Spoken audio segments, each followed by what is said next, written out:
몸무게?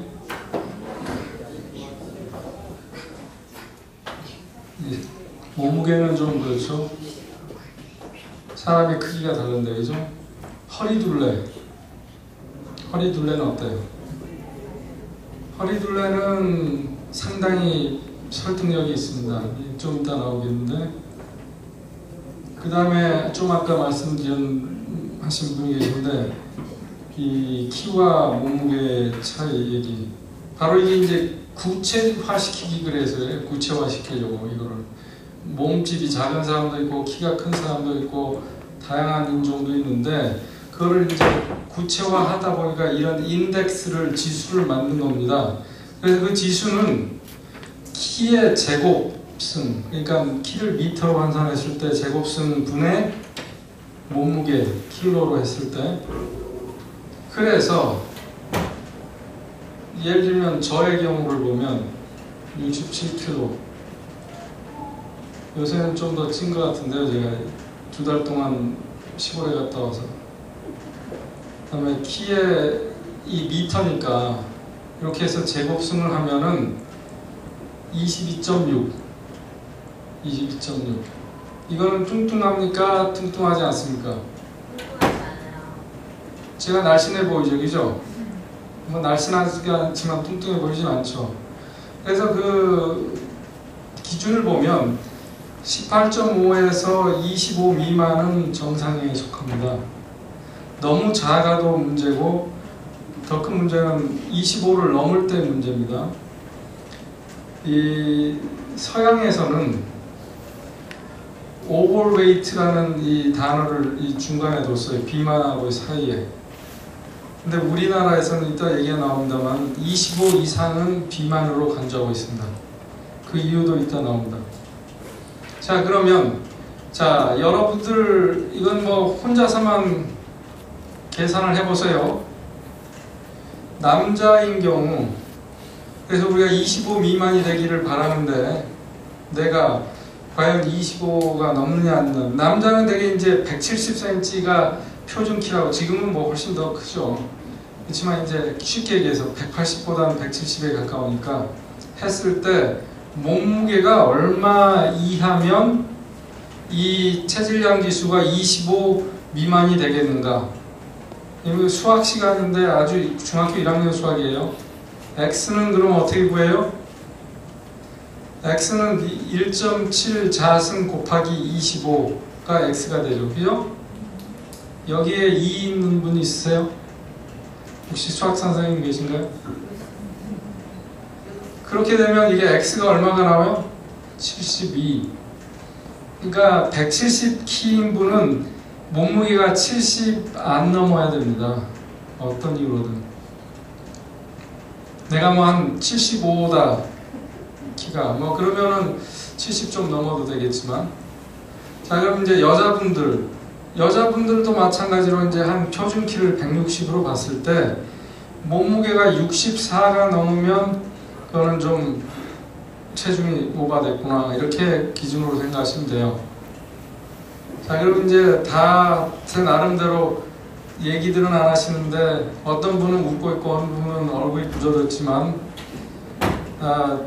나름대로 감은 잡으셨죠?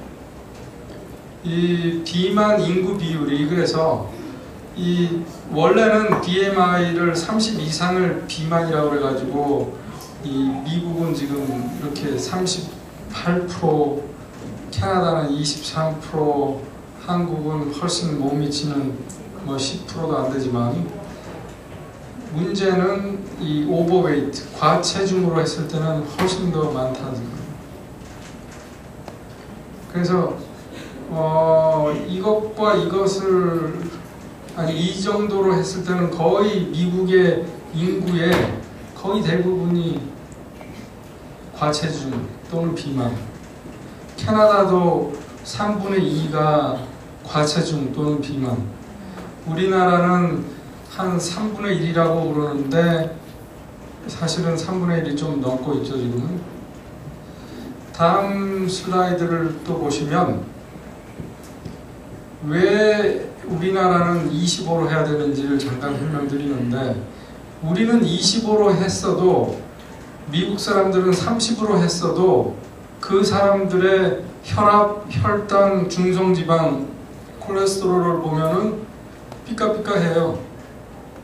그러니까 미국 사람이 막 어마어마하게 뚱뚱하고 나는 과체중인데도 피 검사를 해보면 저 사람하고 나하고 어떻게 똑같이 나온단 말이에요. 똑같이 위험한 카테고리에 속한단 말이에요. 그러니까 우리는 한국 사람들은 저 지수를 서양 사람의 체격이 큰 지수로 맞춰서 나는 27이니까 아직 비만이 아니야. 그리고 나는 건강한 거야 라고 안위하시면 안 된다 이겁니다. 그래서 어찌됐든 25를 기준으로 해야 될 거다.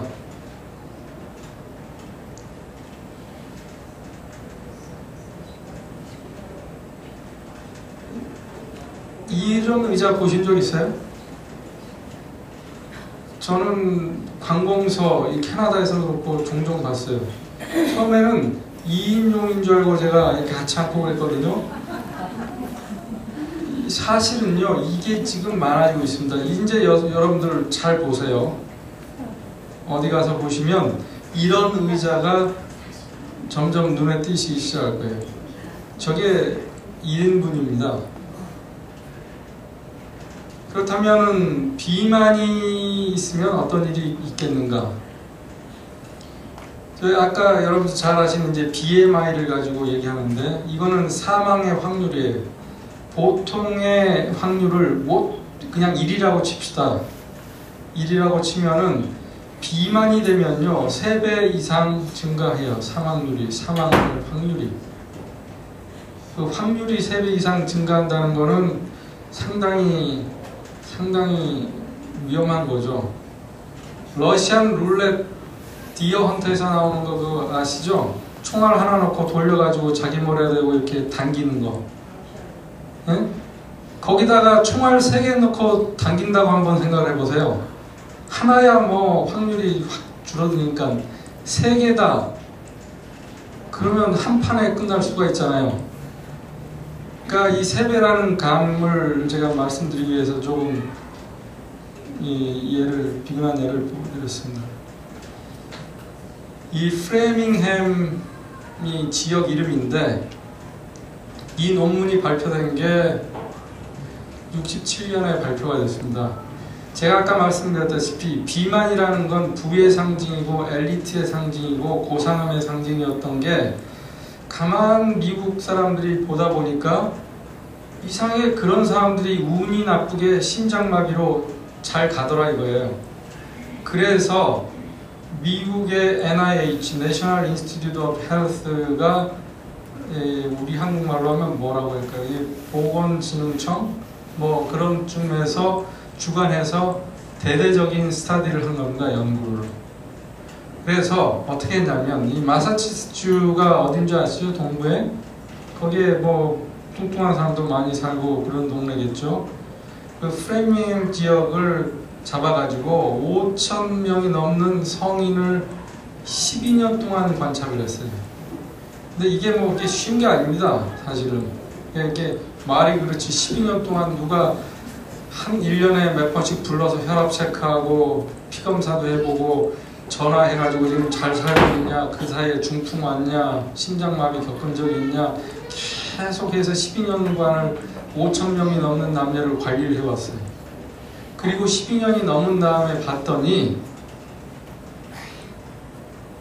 이건 이제 여자인 경우인데 그 체중이 정상이었던 사람에 비해서 체중이 많은 사람이 12년 동안 91일 때 137로 이 심장마비가 온 거예요.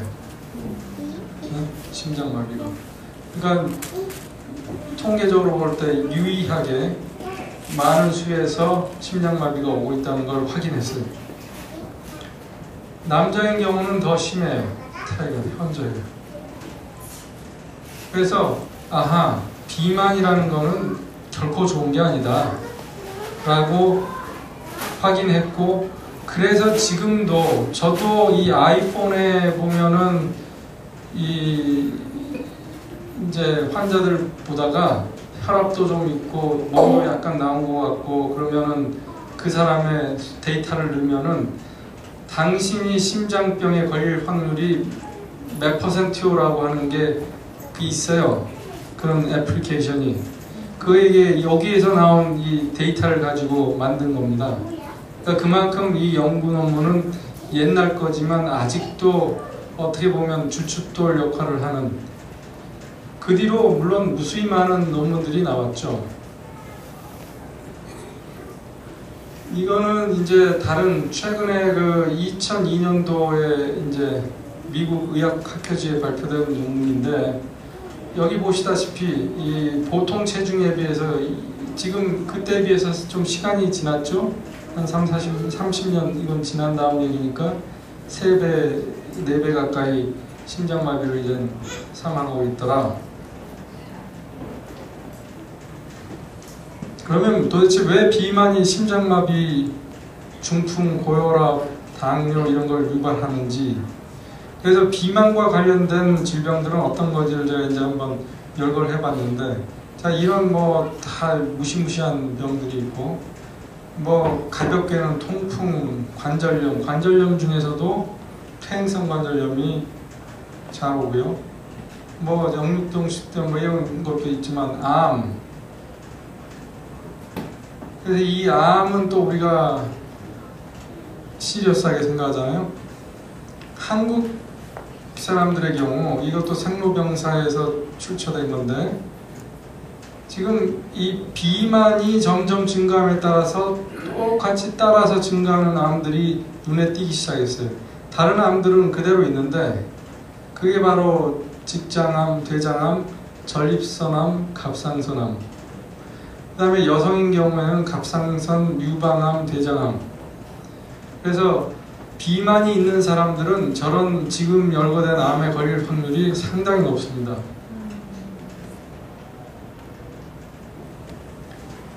그 다음에 그 밖에도 뭐 이제 뚱뚱하신 분들은 자다가 말고 숨을 안 쉬다가 쉬고 막 이러잖아요. 그걸 이제 수면 무호흡증이라고 그러는데, 뭐 천식에도 잘 오고, 뭐 요새들 약들 많이 찾습니다만 비아그라, 그죠? 다 이게 비만과 관련된 것들이에요.